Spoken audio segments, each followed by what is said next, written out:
Hello, and welcome to the show at Wrestling with Entertainment, bringing you the latest exclusive breaking news, previewing and reviewing the latest shows from WWE, AEW, New Japan, and everything in between every Saturday, and interviewing all your favorite wrestlers every Wednesday on YouTube and Castbox, sponsored by Rogue Energy and Player One Coffee. I am, of course, your host, that guy, James J, alongside the leader of SWAT Squad, Kaliko Yachts. I mean, I wish everybody would love me the way that they love Triple H at his first three shows. Let's just call it one at this point. I And mean, the American Raw counts. Raw counts, right?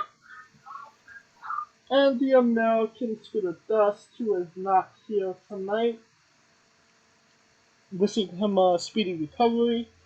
Um, but it is a great day for wrestling. Last week on the show, I interviewed Sassy Boatwright, the motherfucker, and she doesn't disappoint, and she certainly lives up to the name. Um, yeah, Princess Diana. All I'm gonna say.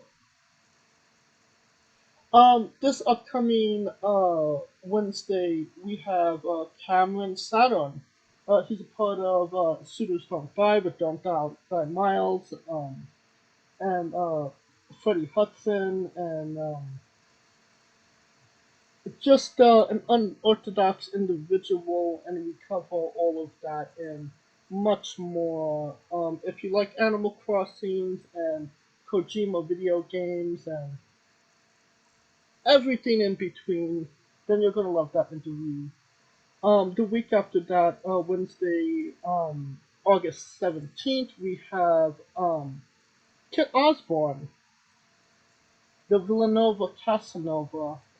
And we talked everything Chet Osborne, his recent injury, winning the his current win against Mike Law in a death match wrestling, his podcast Uncorked with Chet, maybe even possibly a cooking show down the road. We talk all of that and much more.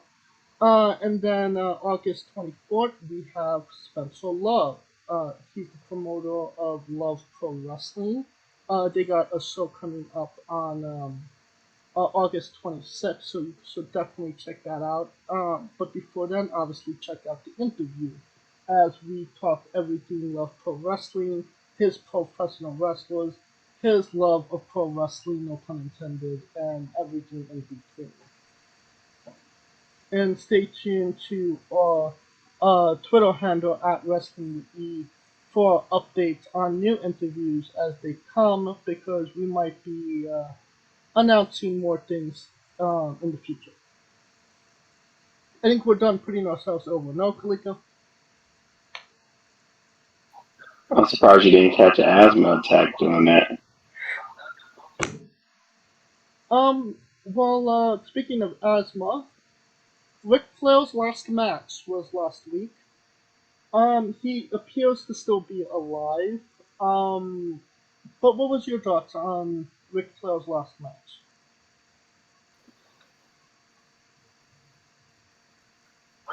It's kind of weird because it's his last match, but everybody knows his last match was with Shawn Michaels. No one really cares. It, the way Ric Flair's last match was, his last match was the way Staples Center got changed to crypto, and everybody still calls it Staples Center. Everybody knows Ric Flair's last match was with Shawn Michaels. It's kind of foregone at that point. No, I mean, I think Ric Flair would take the differ. I think he wishes that was his last match at this point, but we wouldn't have had this match if he didn't have some regrets. You know what I mean? well, in the book he states, because the book he wrote with Charlotte, and I read it. he was talking about how after that match, he was still waking up having like nightmares as far as like his career ending, even though that should have been it. So he kind of overrided his own intuition out of fear. So that was his last match. His Well, last match of value. How about that? that is a great way to put it. First, last match of value. Was there any? Did you see the last Ric Flair's last match? Yes, and it was more. It was more like, yo, you should have not done it, more so than anything.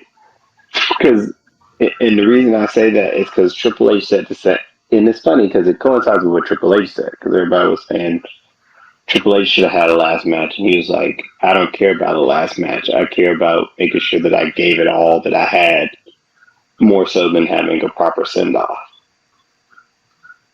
And in Ric Flair's case, I think he did the inverse because he had the last match of value, and then he tried to ride it all out till the wheels fall off. Right. And it was So it wasn't it was a little uncomfortable to watch. It wasn't. I don't think it's what he wanted, but it's out there in the world now. And if you watched the match or been on social media, you saw that Undertaker was there, Mick Foley, Bret Hart, many others. It even seemed like Undertaker was a little upset with how everything went in that ring as well. No. yeah, because it went longer than what it was supposed to have been. Honestly, that whole card could have got tossed. To be quite honest. Well, I mean, it wasn't a bad card. I mean, you had the Briscoes versus the Von Erichs. You had Josh Alexander versus Jacob Fatu, which was a great match that ended abruptly, unfortunately, but I understand why. Um, what was the other one? Oh, Killer Cross versus Davey Boy Smith. Quality matches. It's just they kind of ended with a whimper rather than a bang. Well, Ric Flair's old as hell. What the hell were you expecting?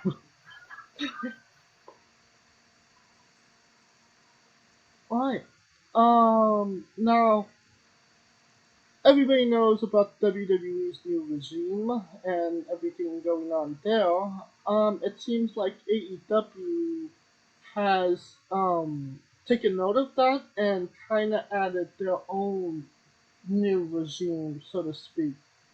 They added Madison Rain as a coach for the female talent.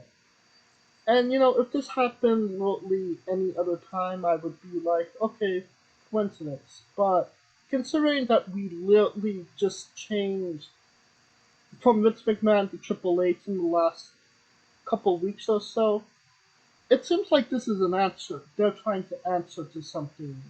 But what do you feel, Fuka? Uh, I wouldn't see it as that. I just see it more as because as Triple H's regime puts on some killer women's matches, right? Right. So I mean, AEW's weakness has always been the women's division. So to me, anything that they do is kind of a step up, right?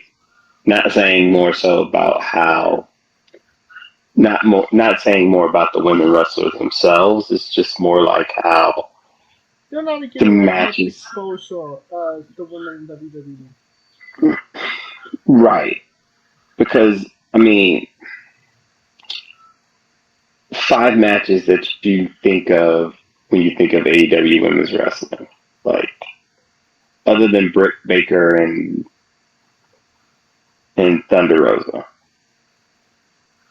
Right. And I'll wait. I'll wait.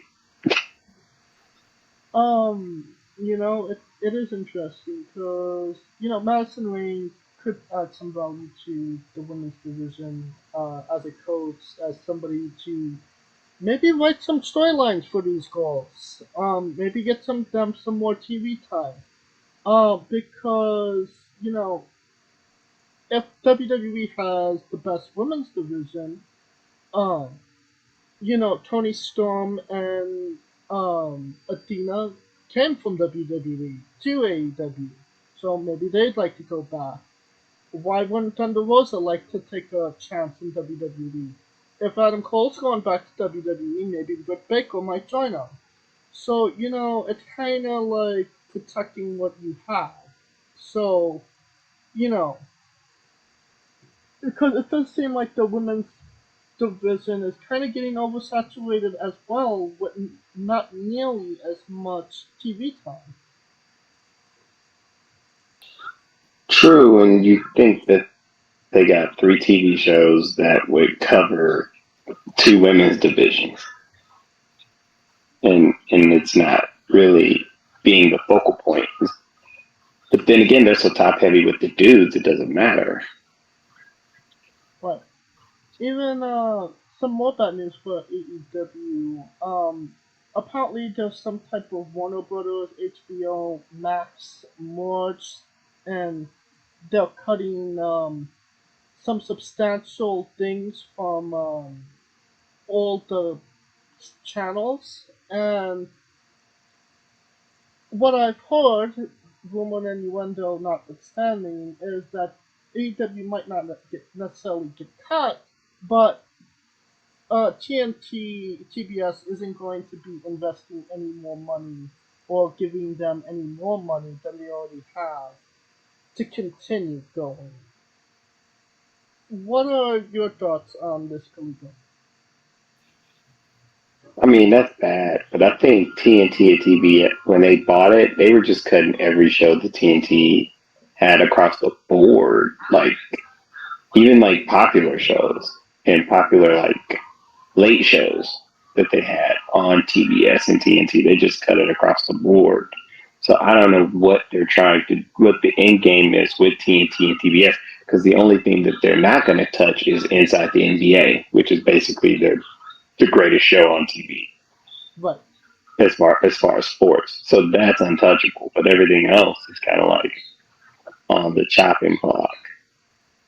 But it's going to kind of suck that it kind of they don't get the money, but they have to have the expectation as an Inside the NBA when Inside the NBA really only deals with 4 people, and AEW has a staff of what, as far as performers, roughly 100 to 200. And they could it's kind of like a limbo situation. You're not growing toward you're getting more money out of your TV deal. So you have to venture out and find that money somewhere else. Um, if the AEW was to venture out and find a new station, would they find a station bigger than TNT at this point? Remains to be seen because of the fact that I've always said the name of the game was always to grow. Like, no matter what all these AEW fanboys are saying, the point of having a business is to make money. Because, yes, you can have the happiest customers in the world, but if those customers are not turning you a profit, what good is it going to do, right? Mm, right. So, so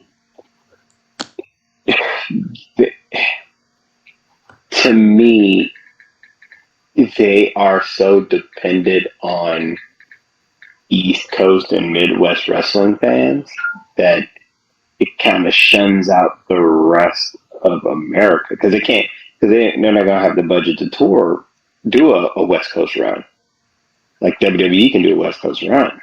They can't. Hmm. Interesting. Because think about that. When they came to Cali, where'd they go next? Think Chicago? Exactly. I mean, that's It's the it's like answer for anywhere AEW goes. Where's AEW going next week? Chicago. Where was they last week? Chicago. Where are they going to be in 6 months? Chicago. Chicago, Florida, because of course they could do Tampa They or not haven't been Tampa, there. Jacksonville. They haven't been in Florida for quite some time. I wouldn't believe so because they had a whole year in Jacksonville. Very true. So the moment, but keep in mind they're doing the Northeast, the Midwest, and that's about it. Like Philly got more shows than the West Coast combined. Yeah. So that tells you, like, in me being a wrestling fan and wanting to see what this show is all about, it's not really giving me exposure to it in person because any wrestling fan would tell you going in person is different than watching it on TV. But if you only watched it once in person in in 3 years as a wrestling AEW fan, what good is it? Because not everybody's going to have the money to go to Chicago 18 times. Right. And having experienced AEW once, um, you know, I enjoyed it, and I'd like to go back. But it doesn't seem like we're getting that until next year, if if we get it next year. No, because I mean, same because you already know the run with WWE. Every time they end the show, hey, we coming back and blah Right. blah blah blah blah blah. You see what I'm saying? They letting you know they coming back. So they already are planting the seed. As a matter of fact, this is where I don't like what AEW. This is what I hate about AEW because let's say if they do in Chicago, you know they're going to do Chicago again, or they just keep trying to do a pre-sale in Chicago. Because like when I think you've been to shows where they do it in LA, and then after the show they say, hey, we're coming back for this show. You can get tickets right now if you Yes. want. Yeah. Yeah. 100%. So that's where I think that they're lacking. If you're going to do it in Chicago, I just do mean, it. you went to what Raw a couple of weeks ago, and they're coming back in September. So I mean, that's like a 3 month turnaround. Right. And then September, and then they're going to be doing the WrestleMania run because it's in LA. Yeah, As a they'll matter of fact, they're probably doing be the back pre-sale in Sep- party. They'll probably be They're back doing it. in December as well. Actually, they'll be back before then because they're doing the pre-sale party for WrestleMania this coming Thursday. Yeah, that's right. So if you're a Planting WWE seeds. fan in California, yay you. If you're a AEW fan in California, fuck you. But not even California. You're thinking like Washington, uh, Arizona, Arizona. Vegas, even. Other than Vegas, because they always come to Vegas for All Out, or but Yeah, and I guess that's the one, but you got to get more than that, right? yeah. You can't call yourself a global company when you've only been to the West Coast once and are just making it over to Canada on the East Coast, might I add, once. Say what you will about Yeah, but WWE, they that's are why they need to grow. right, and maybe this what's going on with HBO and Time Warner uh might stump that growth. So we shall see what happens there. All right. We are wrestling with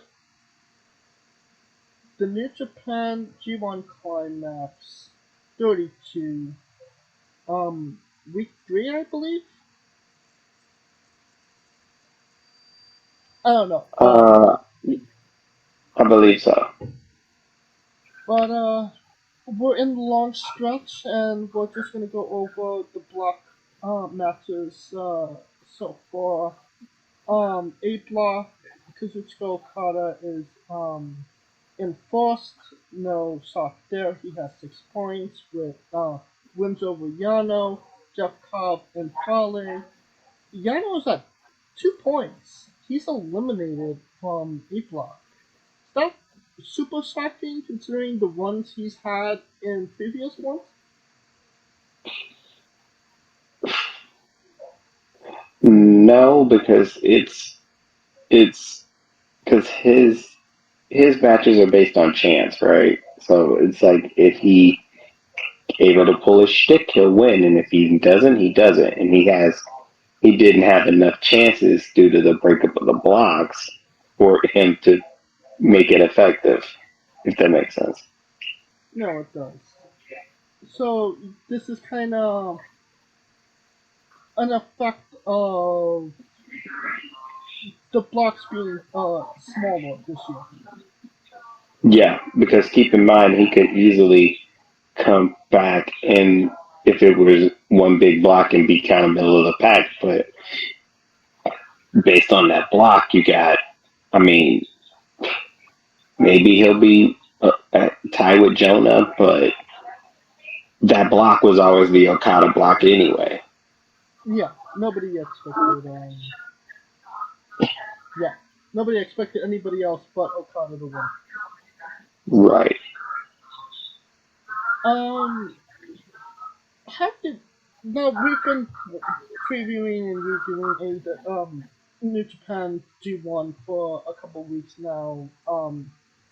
It's kind of sporadic because we have A block and B block and D block and C block all in the same night rather than one night dedicated to one block. Um, how have you liked it? Put can opposed to doing A block one night, B block the next. I think they were doing that to try to just throw it off kilter, so that way the blocks won't be as predictable. You know what I mean? Hmm. Because you know how the blocks are going to go based on how those people perform that one night. Because you know how like the World Cup they do it all in 1 second, right?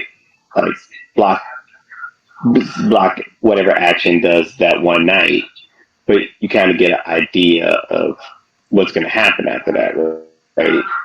Would you really be invested in A block if you knew in one night Okada would have been in the lead? I mean, we've been used to I Okada mean, being in the lead for the last what 5 years. true, but I'm just saying it it gives it more mystique because keep in mind Fale was at one point and still is in the running. So it you know what I mean? It Yeah, kind of makes it Jeff Cobb has 4 points with with 3 more matches to go, so he is in it as well. right. Fale only has He's 2. in it. Jonah's in it, surprisingly. Jonah hasn't had that many matches. He still has 3 matches to go. I know. So think about it. So the cleared head is Okada.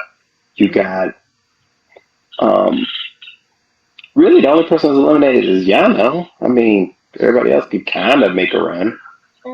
Tom Lolo, I feel, is eliminated. I mean, yes, but it's until he's actually eliminated. He's only had 3 matches, but he's got a while to go, and that's why I think that's why they did it because based on the result, you could say, oh my god, he's got like 3 matches left, or this person's got 2 matches left. So you can see how you know what I mean Yeah. the implication. Well, tomorrow the 7th, Okada's back in block play. He's wrestling Jonah. Who do you see winning that match? Personally, Okada, but it makes an interesting if Jonah wins because he gets the tiebreaker. Ha ha ha! Not only he would be, not only would he tie, but he would have the tiebreaker head to head. Interesting. And I mean, Okada has to lose at least one, right? He would have to lose one, but what if that one is to Jonah and he needs Jonah to lose? And you see what I'm saying? So that's why I'm like, it, you see what I'm saying? And you won't, and that suspense would keep you built every night because now you can see, oh my God, Jonah's going to fight X, but X lost to Okada. You see what I'm saying? Yeah. The same So night, that's why. the same night we got Tom Lawler versus Backlash Fowlers. Who do you see winning that match, Kaliko? Fale. Come on, man. I feel like Lawler needs to go on. He lost three in a row. He needs or two in a row.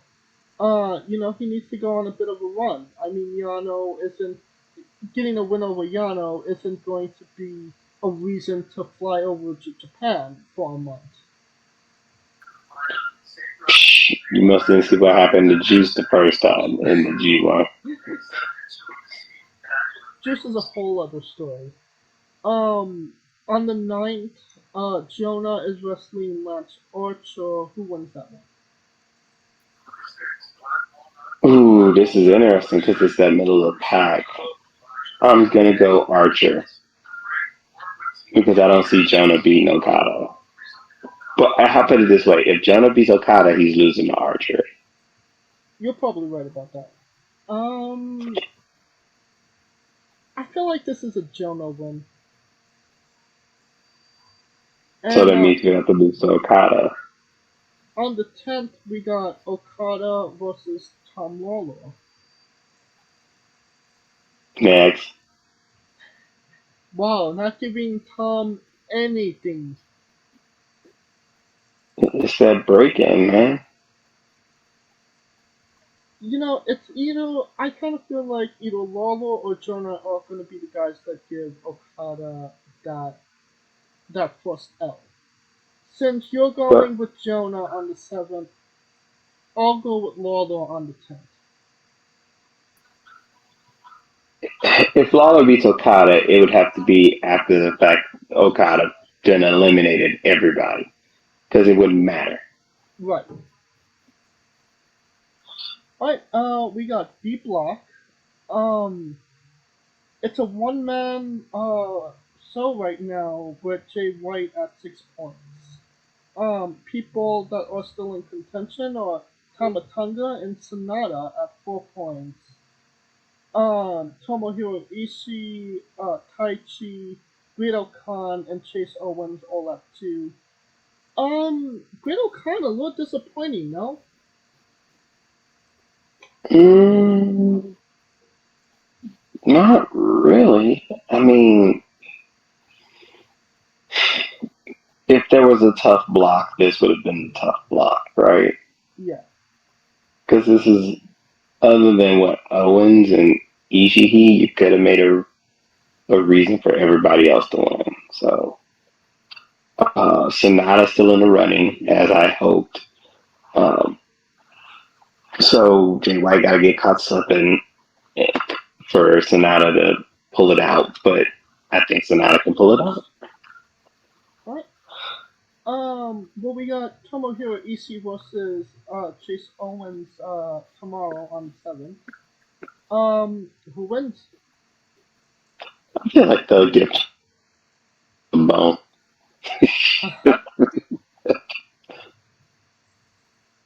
What'd you say? Chase Owens. Oh, really? Going with Ishii. Yeah, they'll give him a bone. I feel like he got a bone. He got a Really? W over Okan. I mean, is that really a Yes. Um, on the 9th, we got Sonata versus Chase Owens. Who wins, Kaliko? Sonata? Don't play. It seems like Sonata is sending people to slaughter than actually getting slaughtered this year, no? I mean, I told you if he loses Jay White, he's winning the block. Yes. Because there's no way he could beat Jay White, win the block, and get a title shot. Yeah. Um. You, Also on the 9th, Tamatonga versus Taichi. Who wins? ooh, Tuffy. Uh,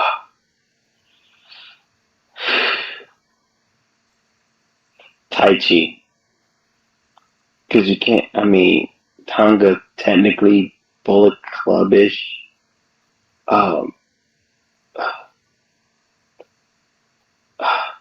I think Tonga's revenge is going to be on White. So Taichi. Right. He has to lose a couple, right? Yeah. And could that possibly be on the 10th as well against Great Khan? Who? Jay White? Tamatonga. Oh, now he'll win that one. I would, I, I would kind of go in reverse. I would say he beats Taichi and he loses to Okada. Because Okada needs to get something going for himself. It's kind of pathetic at this point. I mean, they only got like several matches left. If you're pathetic now, you're gonna be pathetic again. So it ain't like the two blocks where you could at least end it on a good note. You pathetic, you pathetic. That's what I like about this because it separates the best from the rest. Right. We got C block. We got three men at 4 points. That's Hiroshi Tanahashi, Hiroki Goto, and Zack Sabre Jr. Tetsuya Naito, Aaron Hanare, Kenta, and Evil all at 2 points. This is probably the most balanced out of all the blocks at this point because Naito could make a run, Kenta could still make a run. They're not exactly out of it at this point. Um, what's your thoughts on the symmetry of this one?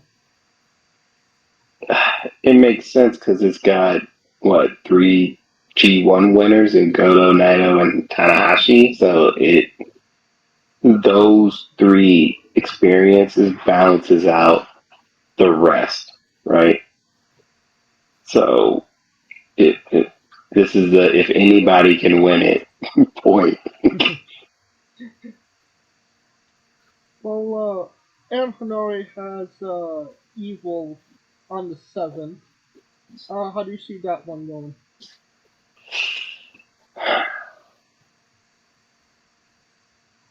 Damn. I feel like Evil needs it more. And I could see So how Dick Togo getting involved in the rest of House of Torture. yeah. Um, on the 9th, Kenta versus Tetsuya Naito.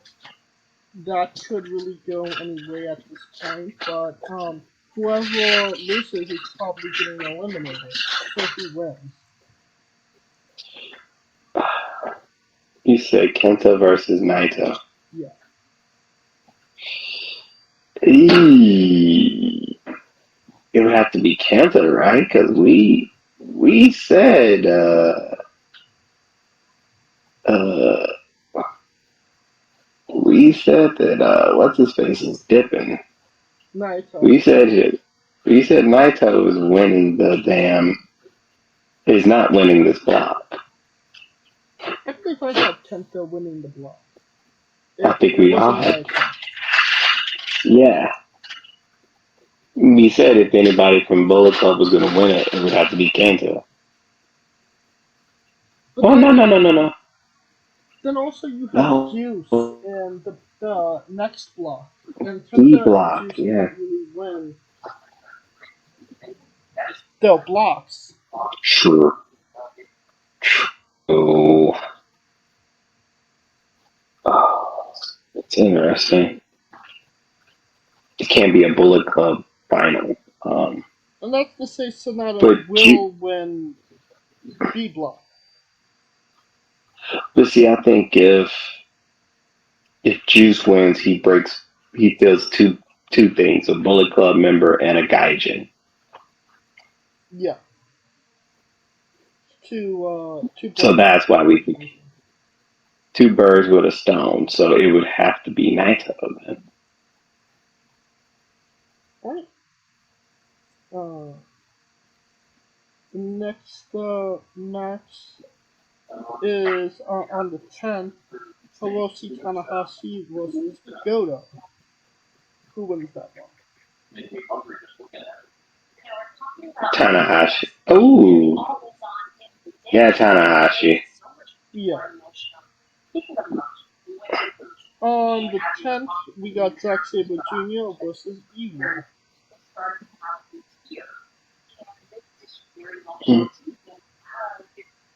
Zack Sabre Jr. versus Evil. Zack Sabre Jr. He's 50-50, man. Come on. You know how he rolls. Yeah, but You again, know. Evil is evil, and he has interference. So that's kind of why I'm, questioning, can Zack overcome those odds? If anybody wants to be Mr. 50-50 booking, it would be him. He has to drop one. He already dropped one, but if he has to drop another, Evil would be a suitable one. So, Evil. Gotta be Kenta. Alright, and we got D block action. Picking out good D block action. Um, David Finlay is leading the block with 6 points. Will Ospreay's at 4 points. Yoshihashi, Shingo Takagi, Juice Robinson, El Phantasmo, and Yujiro are all at 2 points. Kaliko, your thoughts on Yoshihashi? Fuck Yoshihashi. But the fact that Yoshihashi is at the bottom almost makes me happy. But it also shows you, oh man, this is crazy because this is Juice and Takagi at the bottom, and it's kind of getting sticky for Juicy. Yeah, you could definitely see that. But he has one match left. No, he has 2 matches. No, he had one the other day that we did not cover because I don't think any of us seen it yet. Um, but he does have El Phantasmo on the 7th. How do you see that one going? Juice would have to win. In order, it's must at this point. Well, let's say the match that I spoke about was against Yujiro. So I mean, he's beating Yujiro, and that would take him to 6. In Right. order for him to get one over on David Finlay, um, David Finlay would have to lose on the 10th against El Phantasmo.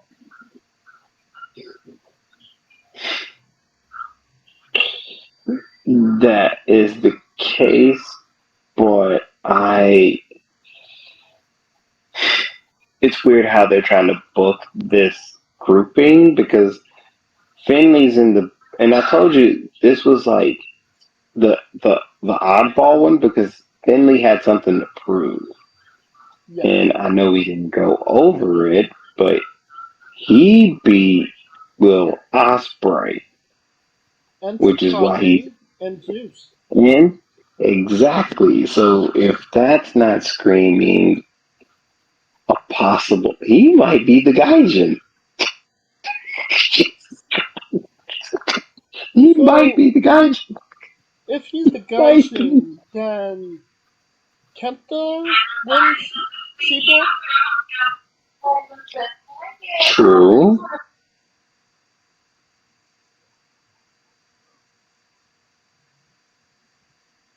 But I mean, it's Finley this opportunity to build him to be a top Gaijin star. And, it'd be interesting to see, outside of the G1, how does he maintain this momentum that they gave him? I think it would only be in Japan because of the stories there. Well, yeah. And so let's see. He beat Ospreay. He beat the people who we thought he would get ran over through. Other than Juice, I thought Juice was the one. Yeah. But I mean, let's look at Juice's back half of the schedule and see where he's gonna have to deal with, because that's where it is. So he's got the El Phantasmo match.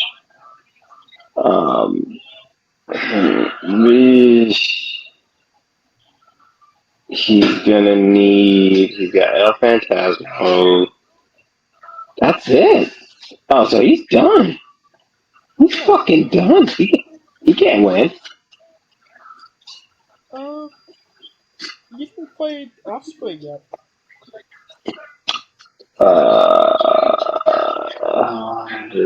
Yeah. He's 1-3.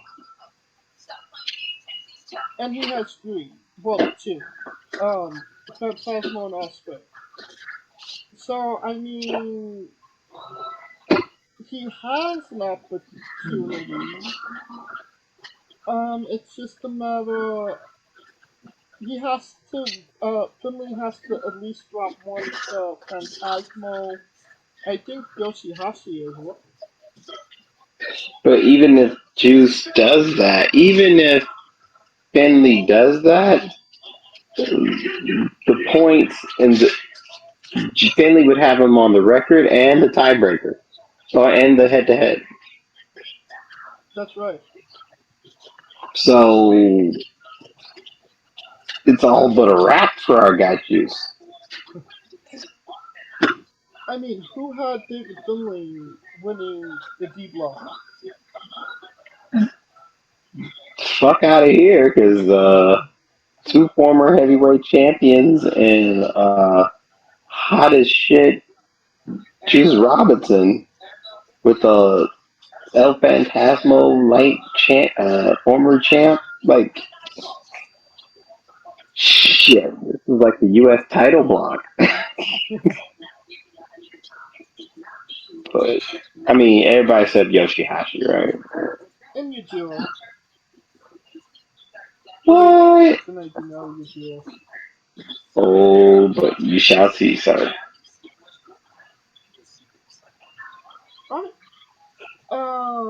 I think that will conclude our G1 coverage for now.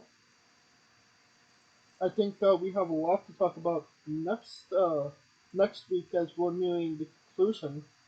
With only maybe 2-3 more events to go. And we are wrestling with WWE SummerSlam. It was last Saturday, I believe, and it took place in Nashville, Tennessee at Nissan Stadium. The attendance allegedly was 48,449.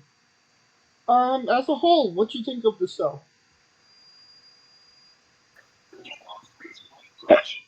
A solid show, I must say. For Triple H's first pay-per-view, is pretty freaking solid. With a couple good vignettes, which lets you know who he bringing up, homie. I kind of felt like there was good shit, some bad shit. Oh yeah, it was like the breaking generational curses break review. Well, speaking of breaking curses, Bianca Belair defeated Becky Lynch in 15 minutes and 10 seconds. Quite. If it wasn't for the last match, this would probably be the best match on the card. No, Kaliko? From a story archetype, yeah, because it kind of, you almost can say Bianca beat Becky back into the man, but, but I think people were more. Yeah, she EST that ass back into the man. But it was more about what happened after, especially with Dakota Kai coming back, which everybody's like, what? And Io Shirai, now Io Sky, staying. Because we got to see where Yeah, split. yeah. The rumor was she was done. Funny how that works. 2 weeks she was damn near done. Now she's like back on the scene. Back um, on the scene.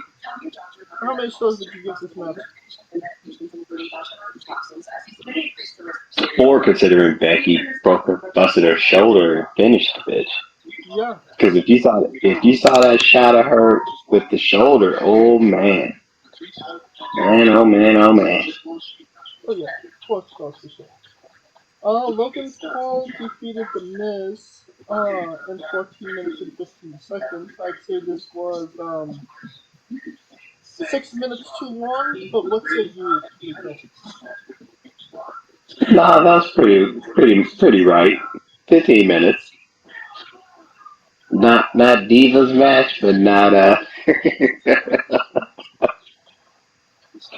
not Divas match, but not championship match. It was Logan Paul's second match, so it just basically gave him the let's see what you got feel.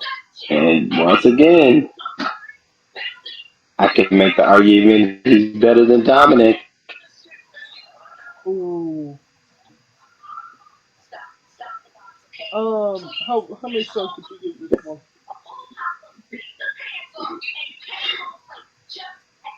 4. It was pretty good. Everybody played their part. Um, I give it 2.5. Honestly, What? What?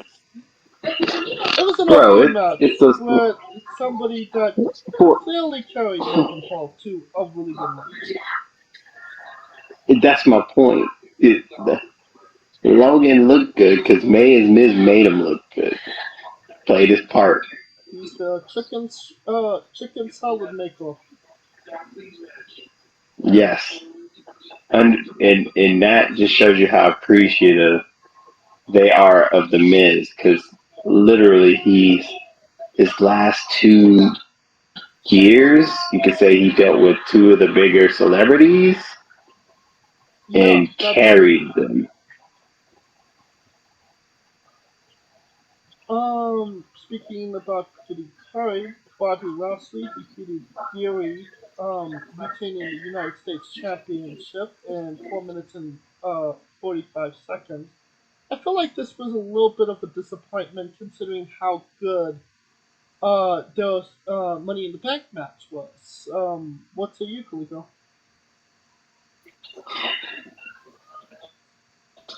Well, because Bobby was a chase and Theory, you can make the argument Theory could had his head in too many places Yeah. because he was it's like he was the young lion reaching for the stars because he was trying to win the title and possibly cash in. So his mind wasn't really focused on one thing. You know what I mean? Yeah. So that's why I think what it was. How many stars would you give this one? 3. Not as good as the Money in the Bank, but I know why. I'll give it 2.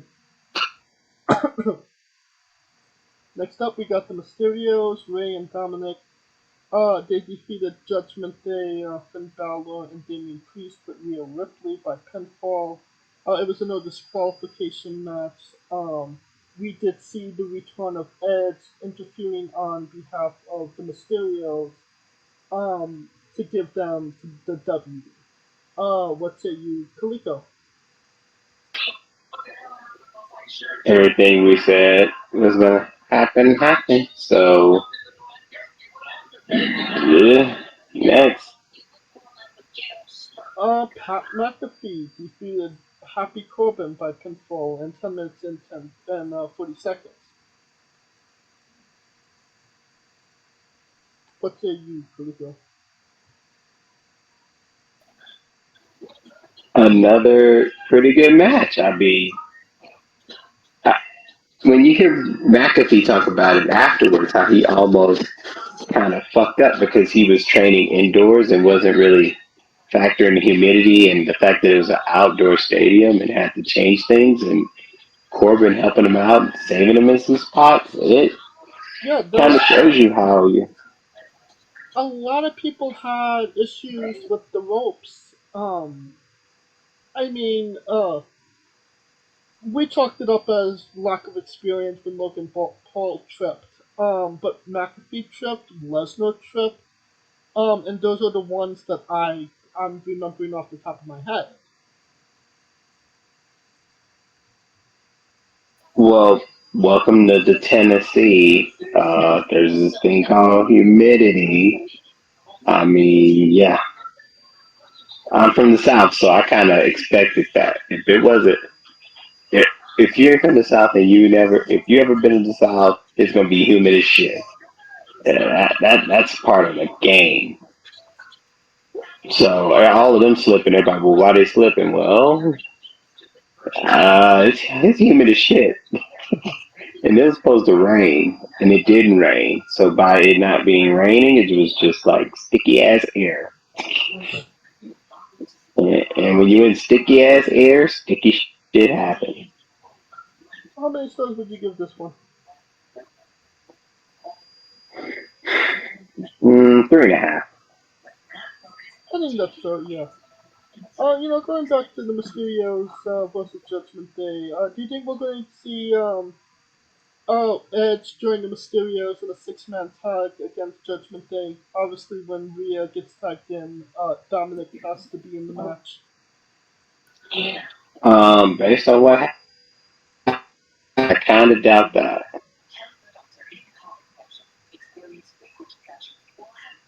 All right. But why do you doubt that? because remember, Edge came in and tried to help them win the title from the Usos, and yeah, yeah, that happened.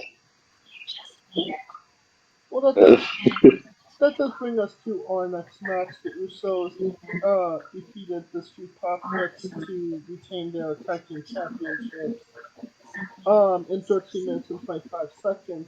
It does seem like they're teasing a Street Profits split. I feel like they have at least one more good tag team championship run in them. But what say you, Felipe? I feel like that they shouldn't be broken up as a tag team in general, but I see why they would do it. But to me, the, they don't really have a lot of tag team oriented teams. So why would you break up them? It just seems like that's what they want to do. And that could I mean, they be, didn't break up. Everyone was yelling for them to break up the New Day, and they still didn't do that shit. So yeah. give me the bone here. Give me the bone here. Alright, how many stars would you give this one? Uh, 3.5 because it's not. It wasn't like the Money in the Bank, but but 3.5. I'll give it 3. Liv Morgan, Really? yeah. SmackDown Women's Championship match. Liv Morgan defeated Ronda Rousey by pinfall in 4 minutes and 35 seconds. This was a really smart match. Obviously Liv Morgan can't carry Ronda Rousey through a 15-minute, Tokyo Dome match. And Ronda is too inexperienced to be led by Liv Morgan. So it got you where you needed to go in the time that they got. But what's your thought? Right. Um, it was smart in the sense that we said Ronda was gonna beat the brakes off her ass, and but Liv's gonna win the match. Everything I said, I was like, Ronda gonna beat the piss out of her ass, but Liv's gonna win this match, and it happened. And it's teasing a frustrated Ronda and possibly a turn. So we'll see how it goes. I believe Ronda's suspended right now. Yeah, but if you think she's gonna come back all happy-go-lucky, you got another fucking thing done. And the main event, the last match, the thing everybody wanted to see, maybe possibly depending on who you ask. The unit, the undisputed WWE Universal Championship last man standing match for the last time until they do it again. Roman Reigns defeated Brock Lesnar in 23 minutes. Certainly, if this is their last match, it certainly was the most memorable, considering everything that happened. But what say you, Kaliko? I mean, they left it all out the ring. I literally left it all out the ring. Literally. Honestly, can we say this was like the best storytelling match of it all? Oh yeah, And I can make an argument this was the most invested that Michael Cole has been in a Brock Lesnar Roman Reigns match. Pat Which, McAfee brought that out in him, didn't he? yeah, and the fact that the one thing was like for the love of God, count faster. Yes, that That was a great line. it was one of the more insane matches ever in WWE history. Brock Lesnar fucking tipped the ring with a trapdoor. Like, what? Who thought that up? And, I've only seen a ring look like that when, like, a toy one, when you pick up one side. Never thought that could actually happen at a real sized ring. hmm I mean, it can, but that's why you. That's the bad part of if you were sitting in the front row watching the Oh, rest of yeah. that match with a goddamn fucking ring fucking angled up, and you just sit there like, what the fuck? Yeah. So, I mean, but still in all, it was a great match, great storytelling, How'd you feel great way to about end it. how'd you feel about the referee counting while they were still stockpiling on Brock Lesnar? Because that's not exactly how a last man standing match works. I mean, once the table got tossed on him, was he really going to get up?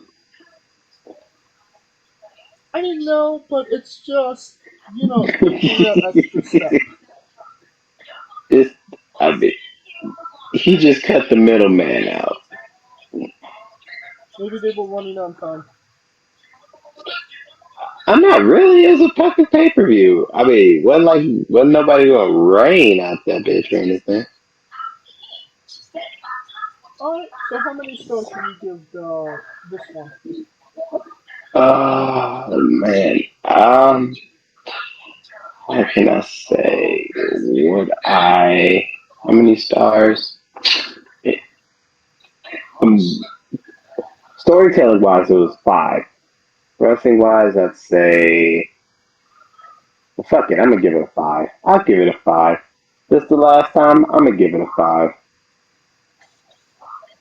I'm going to give it 4. I think it was I'll a give it really a good 5. match. It was the most exciting thing on the card. You know, people that were having reservations about seeing SummerSlam that I know, I said, whatever you do, watch the last fucking match. Because you want to see that match. And like, no, but I was like, yeah, watch the last match. Pretty So, much. yeah. Alright. Another SummerSlam in the books. Thumbs up, thumbs down, thumbs in the middle. Thumbs up, considering those Triple H's, and he literally made everything. I think this was the first SummerSlam where it felt like every match mattered, right? Yeah, Because usually you get the match where it's like kind of fuck it. Even the Dominic, even the Mysterio's Judgment Day match mattered in the sense of it storyline wise, right? Like every match had a story to get to, right? yeah. And that's where I'm at. I give it thumbs up as well. You know, it wasn't the best SummerSlam I feel that they've ever done, but it wasn't grueling to get through, and that's always great. So, yeah, thumbs up. See? Okay. That will conclude our coverage of SummerSlam. If you like what we're doing, please like, subscribe, comment, or on YouTube and Castbox.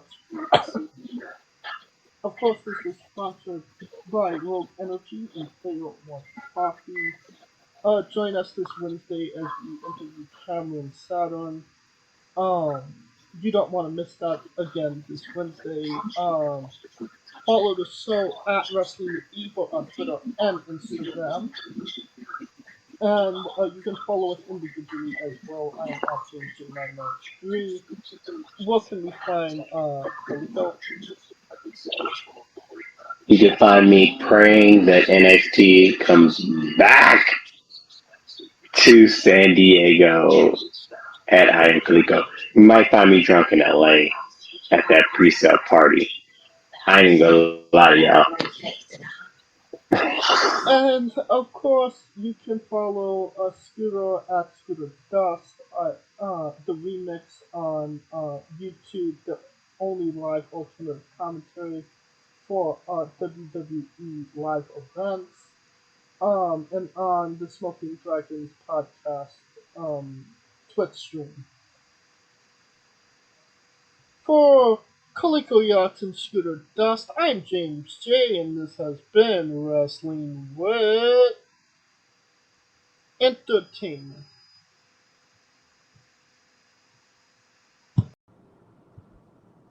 Hey guys, this is Brutal Bob Evans from Hangs with Bob Seminars and TheWrestleLife.com, and you are listening to Wrestling with Entertainment, one of my favorite podcasts in the whole wide world. Hey folks, this is the Colossal Mike Law, and you are listening to Wrestling with Entertainment. Enjoy the show, support these guys. We appreciate it very much. We'll see you at ringside.